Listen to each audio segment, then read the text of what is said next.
Hello my dear student, आज के इस लेक्चर वीडियो में class 12th chemistry chapter 4 chemical kinetics में आज हम लोग कवर करने वाले हैं half life period. Half life period क्या होती है और half life period for first order reaction, ये दो चीज़ें कवर करेंगे। तो आइए कवर करते हैं half life period. Half life period इसको रिप्रेजेंट कैसे करते हैं? इसको रिप्रेजेंट करते हैं टी हाफ से। तो होती क्या है हाफ लाइफ पीरियड? होती क्या है? Half life period it is a time, it is a time. Half life period क्या है? टाइम है eight which concentration of reactant reduced to half।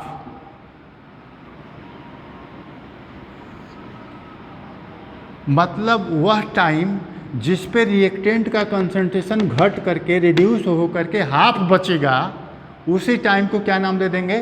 T half. जैसे कोई रिएक्टेंट ए है, एक प्रोडक्ट बी में जा रहा है। यह सपोज कर लीजिए कि 1 kg का है, ये t = 0 पे क्या है? 1 kg का है। लेकिन ये ऐसा सोचें कि जिस टाइम पे यह हाफ kg बचे, जिस टाइम पे ये घट करके क्या बचे? हाफ kg बच जाए, ये रिएक्टेंट का कंसंट्रेशन रिड्यूस हो करके क्या हो जाए?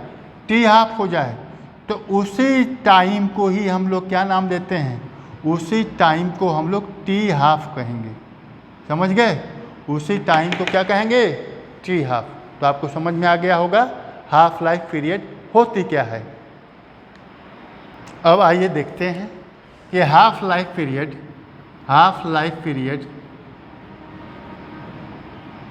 For first order reaction.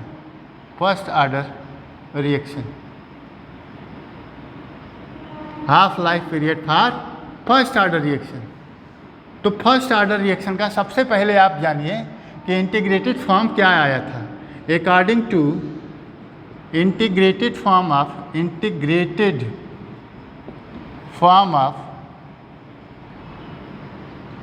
First order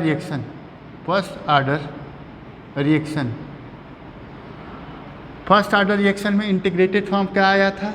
आप लोगों को याद होगा कि जब हम लोग एक्सप्रेशन डिराइव कर रहे थे तो फर्स्ट ऑर्डर का एक्सप्रेशन आया था KT = 2.303 log initial concentration upon final concentration. तो एक एक्सप्रेशन आया था KT = 2.303 log initial concentration upon final concentration. ये था हम लोगों का एक्सप्रेशन फर्स्ट ऑर्डर के लिए इंटीग्रेटेड फॉर्म में। अब अगर हम इसी का टी हाफ की बात कर रहे हैं तो एट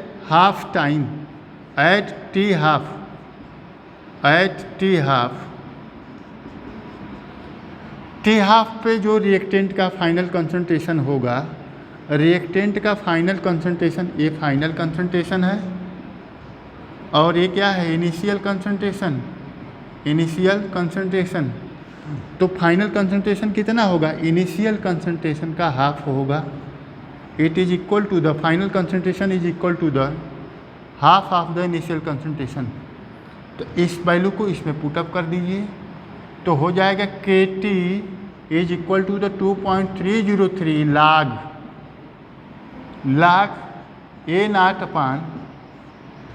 A0 डिवाइडेड बाई 2। तो इसको कैंसिल हो जाएगा, log 2 की वैल्यू आ जाएगी। तो KT is equal to the 2.303 log 2 की वैल्यू क्या होगी? इनटू 0.3010, इसको इसमें मल्टीप्लाई कर देंगे तो ये आ जाएगा कि अभी यहाँ पे KT नहीं लिखना है, KT हाफ लिखना है। KT हाफ लिखना है क्यों?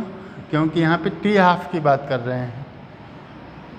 तो ये हो जाएगा 0.9693 इसको मल्टीप्लाई कर देंगे तो वैल्यू आएगी 0.693 K T half is equal to the 0.693। अब इस के टी को इधर भेज दीजिए तो आएगा आपका T half is equal to the 0.693 upon के।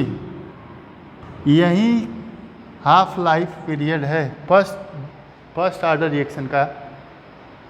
तो यहाँ पे देख रहे हैं कि जो टी हाफ है, हाफ लाइफ पीरियड जो है रिएक्टेंट के कंसंट्रेशन पे डिपेंड नहीं करती है।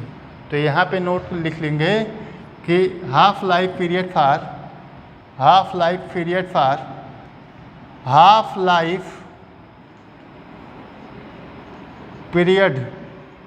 T half do not depend over the या independent over the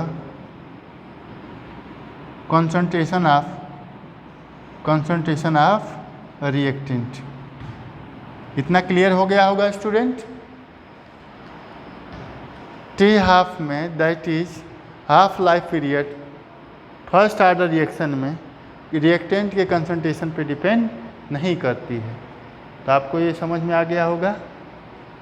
thank you for watching.